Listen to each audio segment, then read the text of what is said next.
Pak Re. Nih katanya ada yang bilang tuh Pak, kalau Bitcoin nggak punya underlying. Gimana tuh Pak Re? Gerak bersama Pare.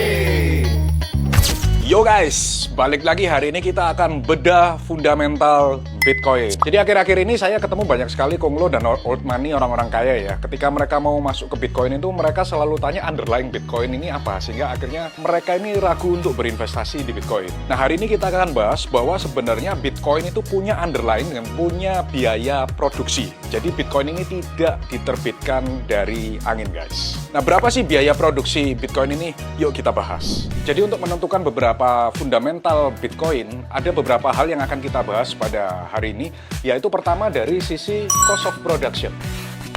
Yang kedua nanti kita akan bahas dari sisi kekuatan jaringan Bitcoin. Dan yang ketiga nanti kita akan bahas yaitu mengenai floor price dari Bitcoin.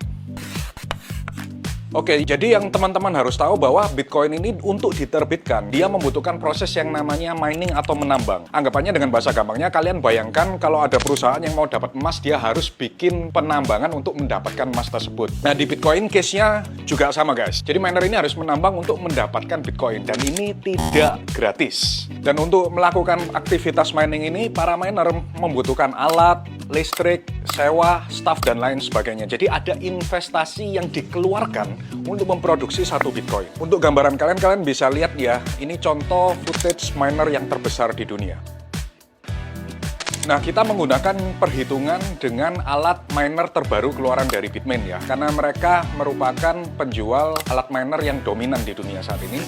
Jadi kita bahas menggunakan Bitmain Antminer S21 XP Plus Hydro. Ini merupakan alat mining Bitcoin yang paling baru dengan teknologi tercanggih saat ini. Dan harga alat miner ini kurang lebih 15.000 US dollar atau kalau dirupiahkan setara 250 juta. Nah dengan harga 250 juta ini, para miner mendapatkan berapa Bitcoin sih? Jadi dalam satu hari proses mining, kalau alat ini nyala 24 jam, maka mereka mendapatkan 0,00027 sampai 0,00028 BTC, atau sehari kurang lebih mereka dapat sekitar 24 dolar dengan harga Bitcoin per hari ini ya. Nah kemudian kita akan menggunakan perhitungan listrik dari Wyoming atau Texas area, karena saat ini 35% hash rate atau kekuatan mining Bitcoin itu terletak di Amerika sono. Nah jadi kita ngitung rumus pendapatan miner ini dengan harga listrik yang ada di Amerika.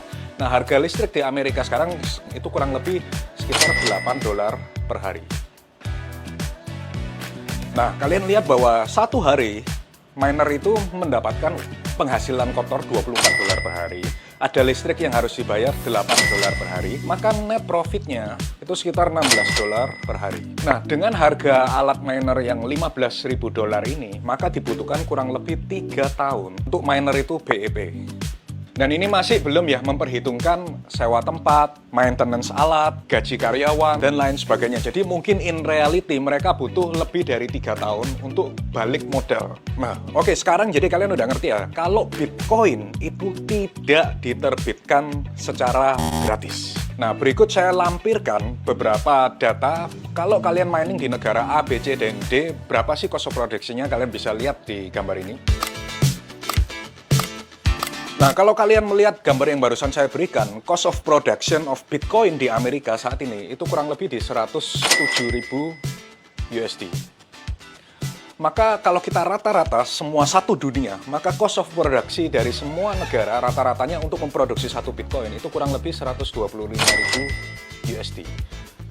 Dan inilah nilai intrinsic value atau cost of production memproduksi satu Bitcoin, guys. Jadi memang secara fundamental harga Bitcoin di bawah 100.000 saat ini memang it's a good time to buy dalam jangka waktu panjangnya. Karena saat ini nilai Bitcoin itu jatuh di bawah intrinsic value-nya. Karena kalian lihat bahwa biaya produksi mining Bitcoin 107.000 di Amerika, sedangkan harganya saat ini per hari ini itu masih 88.000. Jadi kondisi saat ini para miner ini melakukan mining dengan posisi rugi, guys.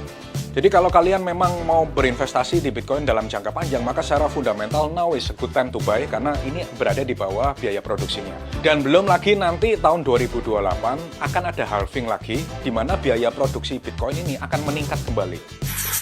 Nah, yang kedua, teman-teman harus tahu untuk jaringan Bitcoin ini beroperasi, ini tidak gratis ya. Jadi para miner ini harus bayar listrik dan lain sebagainya untuk mengamankan jaringan Bitcoin, sehingga kalau teman-teman dapat menggunakan blockchain Bitcoin itu nggak free loh. Jadi kalau dibilang nggak ada underlying-nya itu salah total. Nah, sebagai contoh kekuatan jaringan blockchain Bitcoin itu 878,6 exahash per detik.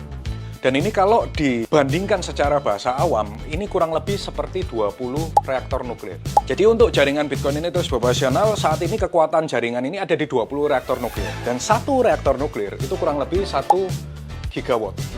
Jadi kalau ada 20 reaktor nuklir yang mengamankan jaringan Bitcoin, maka ini setara dengan 20 gigawatt. Artinya apa?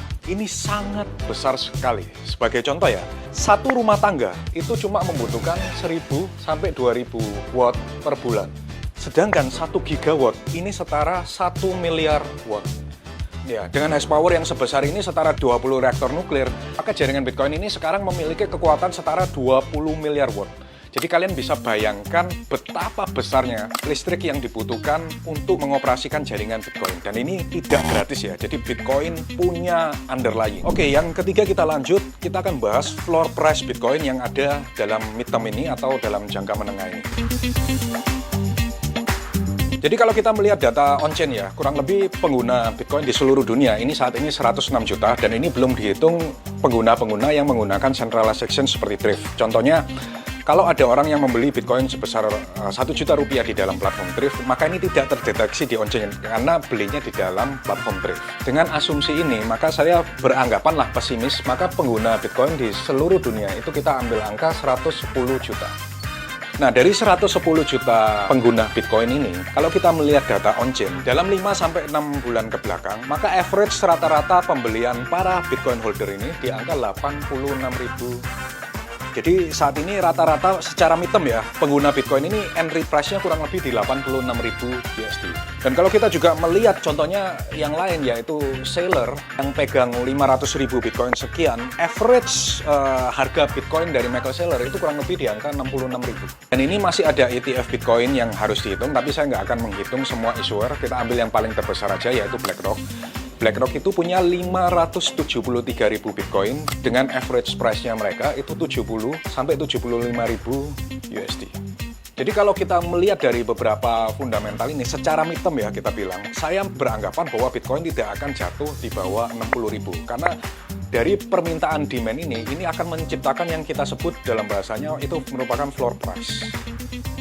Jadi makanya kemarin ketika ada koreksi kan ada yang bercanda, oh Bitcoin akan ke 50.000 dan lain sebagainya. Dan teman-teman kalau lihat tweet saya ataupun di sosmed Instagram saya post bahwa the bottom is 76 sampai 78.000 dan ternyata benar kan.